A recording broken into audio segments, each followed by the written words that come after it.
Hi guys, it's Alec here from IBI, and I wanted to show you how much fun it is to actually do some analysis, especially a analysis to see gaps in your data when you have structured data. Right, so this is a demo database, and currently we're sitting in December 2024. And if I go over to the income statement, you'll see that this data in the income statement is structured nicely into categories on the left, into rows, and then the months are nicely set out already into columns towards the right. So as you can see here, month one, which was March 2024, up to the ninth month, which was November. And we can see some gaps appear over here. We can see there's certain lines that do not have data in it. That means it's not being captured. Right, so let me show you how nicely, first of all, to see, for instance, this salary line that wasn't captured for the month of November. Now, if you want to see how do we capture that data, we can just quickly double click on it. It says, okay, there's only one subcategory under salaries and data, or salaries and wages. And then I can see how it was captured. It was captured through the purchasing module, which is your creditors module. And then you can see it was done against the salary control account, which is the entity, the creditors entity that we created there. And we can see what item was actually it was processed against. And now to make it easier, I want to see what date we usually capture this by. So I go here, open pivot fields. I actually click here and just go to pivot fields and then type day. That brings up the day of capturing. And I'm just gonna draw it in here right at the bottom. You'll see it's always captured on the 25th of the month. There we go. Okay.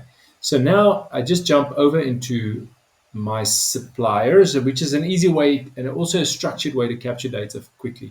I'm going to say the supplier's invoice. We just saw it was against salary control, so I'm going to click that one, salary control account. That's obviously the credits are created. And then I'm going to go into this and say, okay, well, we've done some pre-fixed references over here, which is just easier. What am I going to capture? Well, I'm going to capture 2024 11 now. And on what day? Well, I just saw that on the 25th day of November.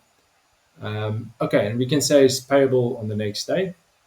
And then to make it even easier to not have too much capturing to do on a typing basis, we've captured a template over here. We just say that's the expense, the salary run.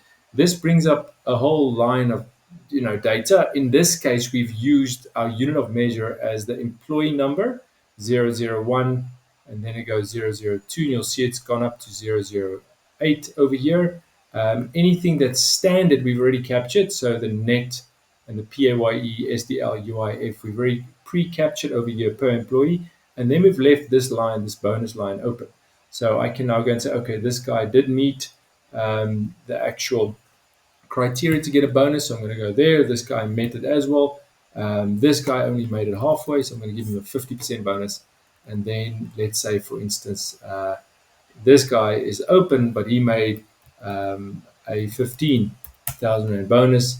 And here another one also one times, and let's say this is also a 15,000. Okay, and that's it. If we then process and clear this, this ultimately lands a CSV file which you can just import into your Pastel, and that's imported into Pastel basically through the batch import function. I'll quickly do that for us as well. So as I open it, I may just quickly speed this along to get us there, but let me go there.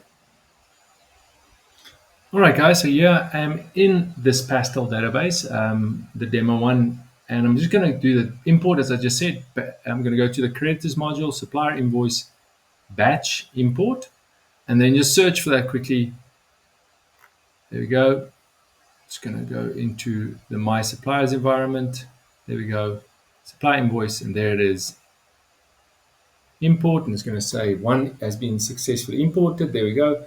If we go and search for it over here, we'll see it's over here, and it's a lot of data that's been captured in a very simplistic, fast, and efficient way, because now we can do a lot of data analysis with this kind of structured data, and it's also super fast. All right, so let's just do batch update, and there it's been updated. And the only thing we also do is we go and basically just move that into files import into Pastel. And that shows us that it's been done. All right. So there's a lot of transactions like this that is easy to spot gaps, and also a lot of replication that you can do, that you can actually create templates for, which I really think you've got some massive wins to capture data more structurally and also faster. All right, guys, have a good one. I hope this helps. Cheers.